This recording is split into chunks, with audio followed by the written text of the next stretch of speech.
Well, joining us now, look who's here. Lieutenant Colonel Allen West, former Florida congressman, CEO of the National Center for Policy Analysis and a Fox News contributor.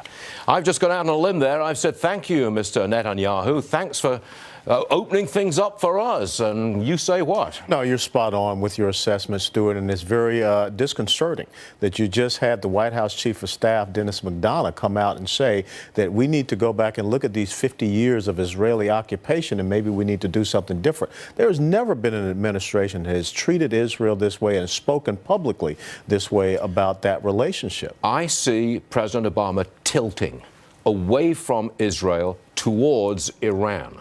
You see the same? Yeah, absolutely right. What are the implications of that? Well, That's a dramatic the tilt. implications are huge because, first of all, there has not been any behavioral change or modification in Israel. We kept hearing about Hassan Rouhani was the new moderate. Well, he's just a guy that knows how to cover himself in the sheep's wool instead of the wolf's clothing that Ahmadinejad did. But right now, Iran is controlling Beirut, Lebanon. They control Damascus, Syria. They now control Sana'a, Yemen. And 12 years ago, I was in Tikrit, Iraq. Well, guess who's in Tikrit, Iraq now? The Iranian Revolutionary Guard and Al-Quds militia. They are controlling Baghdad, Iraq.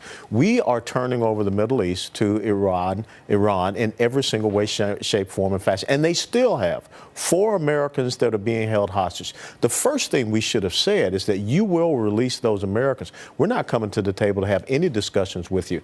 And for the president to say that if the Congress were to bring any sanctions against Iran to his desk, he would veto it. For him to say that if Congress were to vote that they want to be able to approve this quote-unquote deal, not a treaty, not an agreement, that he would veto it, and that he is looking to go to the United Nations, this is a major shift in American foreign policy in the Middle East. Why is President Obama doing it? Well, you have to ask him, because it makes absolutely no sense. It is of great concern what this will set up for the United States of America and also the Middle East. Saudi Arabia is already concerned about this, and there have been talks between the Saudis and the Pakistanis about, guess what? Buying a bomb from them? Absolutely, because they have that capability. There is no way, with the race that is going on in the Middle East right now, it is who is going to be the dominant hegemonic power in the Muslim world. Saudi Arabia is your historic power because they have Mecca, Medina, the holy sites.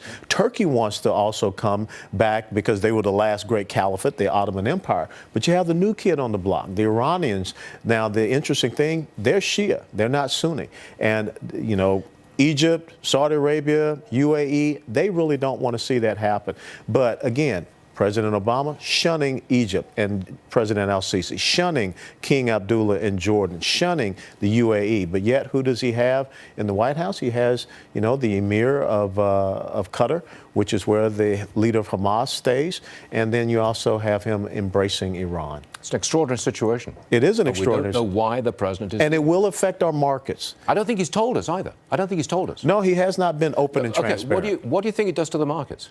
Well, when you start to look at these major choke points that are there, the Straits of Hormuz, the Sinai, of course, where is a transit point for goods and services, the straits that are between Yemen and right there Somalia. So if all of a sudden you have a collusion between the terrorist groups there, that's another choke point.